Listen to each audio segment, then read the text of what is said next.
Assalamualaikum warahmatullahi wabarakatuh. Perkenalkan, nama saya Lisa Marni, NPM 20.170.12.0015. Baiklah, di sini saya akan menjawab pertanyaan yang sudah Bapak berikan. Yang mana topik pada pembahasan kita kali ini yaitu sistem surveillance nasional. Tidak berlama-lama, langsung saja kita masuk ke pertanyaan pertama. Baiklah, pertanyaan pertama yaitu menjelaskan disertai contoh yang dimaksud dengan sistem surveillance nasional. Sistem surveillance nasional adalah kegiatan pengamatan yang sistematis dan terus-menerus terhadap data dan intervensi tentang kejadian penyakit atau masalah kesehatan dan kondisi yang mempengaruhi terjadinya peningkatan dan penularan penyakit guna mengarahkan tindakan pengendalian dan penanggulangan secara efektif dan efisien. Contohnya program Signas dalam menyelenggarakan surveillance tentang PTM di Indonesia secara nasional. Selanjutnya pertanyaan kedua yaitu mengemukakan dasar hukum undang-undang yang melandasi dilakukannya sistem surveillance nasional. Yang pertama yaitu Undang-Undang Nomor 1 Tahun 1962 tentang karantina laut. Yang kedua Undang-Undang Nomor 2 Tahun 1962 tentang karantina udara. Yang ketiga yaitu Undang-Undang Nomor 4 Tahun 1984 tentang wabah penyakit menular. Yang keempat yaitu Undang-Undang Nomor 23 Tahun 1992 tentang kesehatan. Yang kelima Undang-Undang Nomor 22 Tahun 1999 tentang pemerintah daerah. Dan yang keenam Undang-Undang Nomor 40 Tahun 1991 tentang wabah penyakit menular.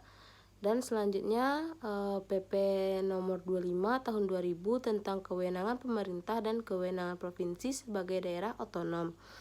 Selanjutnya International Health Regulation edisi tahun 1998 dan Premenkes 116 2003 tentang surveillance ekonomi. Selanjutnya pertanyaan nomor 3 yaitu mengemukakan, menjelaskan, dan memberikan contoh hubungan antara surveillance epidemiologi kesehatan dengan Signas. Yang pertama yaitu merupakan subsistem informasi kesehatan dalam bentuk dan penyelenggaraan yang menghimpun berbagai upaya kebijakan kesehatan, administrasi kesehatan, pengaturan sistem surveillance kesehatan, pengelolaan data dan informasi kesehatan yang mendukung subsistem lainnya guna menjamin tercapainya derajat kesehatan yang optimal.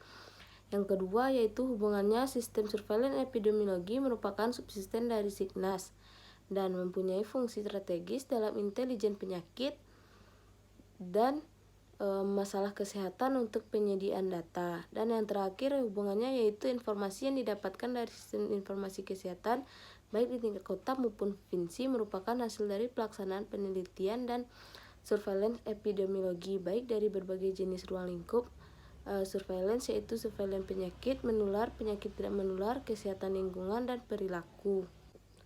Selanjutnya pertanyaan yang keempat yaitu mengemukakan, menjelaskan, dan memberikan contoh strategi pengembangan Signas. Yaitu ada dua. Yang pertama integrasi sistem informasi kesehatan yang ada. Yang pengertian terintegrasi tidak bermaksud mematikan atau menyatukan semua sistem informasi. Bila digabungkan akan disatukan. Sistem-sistem informasi lainnya, pengintegrasian lebih berupa pengembangan, pembagian tugas, tanggung jawab, dan otoritas-otoritas mekanisme saling hubung.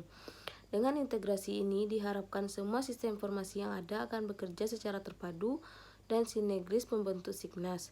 Yang kedua yaitu penyelenggaraan, pengumpulan, dan pemanfaatan bersama data dan informasi terintegrasi.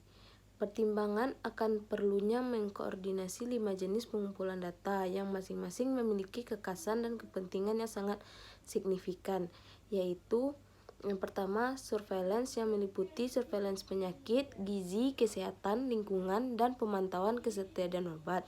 Selanjutnya yaitu pencatatan dan pelaporan data rutin. Yang ketiga yaitu pencatatan dan pelaporan program-program kesehatan khusus. Dan yang keempat pencatatan dan pelaporan sumber daya dan administrasi. Dan yang terakhir yaitu survei dan penelitian untuk melengkapi data. Pertanyaan terakhir yaitu mengemukakan, menjelaskan, dan memberikan contoh pelaksanaan sistem surveillance Indonesia. Yaitu ada dua. Yang pertama pengorganisasian. Semua instansi kesehatan yang terkait baik secara fungsional maupun struktural yakin pemerintah provinsi, kabupaten, kota, lembaga kesehatan, masyarakat, atau swasta. Dan yang kedua yaitu mekanisme kerja. Yang pertama mekanisme identifikasi kasus, yang kedua analisis dan interpretasi data, yang ketiga penyebaran informasi, yang keempat membuat rekomendasi alternatif, dan yang terakhir yaitu jenis penyelenggaraan. Ada 4 yaitu metode pelaksanaan, aktivitas pengumpulan data, dan pola pelaksanaan. Baiklah, sekian dari saya. Apabila ada kesalahan saya mohon maaf. Saya sudahi. Wabillahi taufiq wal hidayah. Wassalamualaikum warahmatullahi wabarakatuh.